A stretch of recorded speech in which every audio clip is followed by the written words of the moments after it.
اور قبر کے بارے میں صحابہ جو تھے وہ بڑے پریشان ہوتے تھے.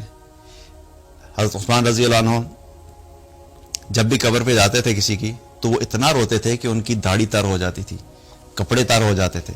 تو لوگ ان سے پوچھتے تھے کہ آپ آخرت کا جب سنتے ہیں, جنت اور جہنم کے بارے میں سنتے ہیں, تو آپ اتنے نہیں روتے جتنا آپ قبر کو اس کے بارے میں سن کے روتے ہیں. تو کہتے ہیں کہ میں نے نبی صلی اللہ علیہ وسلم کو فرماتے ہوئے سنا ہے کہ قبر انسان کی آخرت کی منزلوں میں سے پہلی منزل ہے. جو اس میں کامیاب ہو گیا اس کی آگے کی منازل بھی آسان ہو جائیں گی, اور جس کی اس میں پکڑ ہوگی اس کے لیے آگے بھی مشکل ہی مشکل ہے. تو اس وجہ سے میں بہت روتا ہوں. تو قبر کی زندگی کیا ہے, موت کے بعد کی آنے والی زندگی, اس کا سارے کا سارا دار و مدار ہماری دنیا کے اعمال کے اوپر ہے.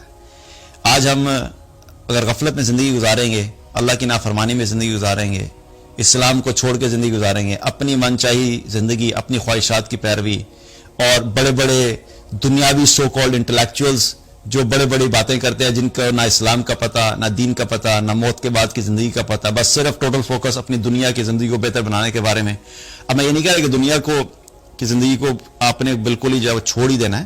ہمیں ظاہر ہے دنیا میں رہنا ہے, ہم نے جابس بھی کرنی ہے, ہم نے بزنس بھی کرنا ہے, ہم نے اپنے اچھی ایجوکیشن بھی لینی ہے, ہم نے دنیا میں بھی باقی چیزوں میں بھی کمپیٹ کرنا ہے, ہم نے ایک بہتر امت کے طور پہ رہنا ہے. لیکن صرف دنیا کے ہو کے رہ گئے اور آخرت کو بھول گئے تو یہ بہت بڑی ناکامی ہے.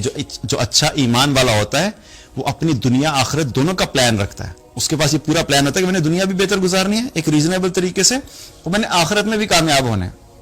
اس کے پاس دنیا کا بھی پلان ہوتا ہے, اس کے بعد آخرت میں تیاری کا بھی پلان ہوتا ہے.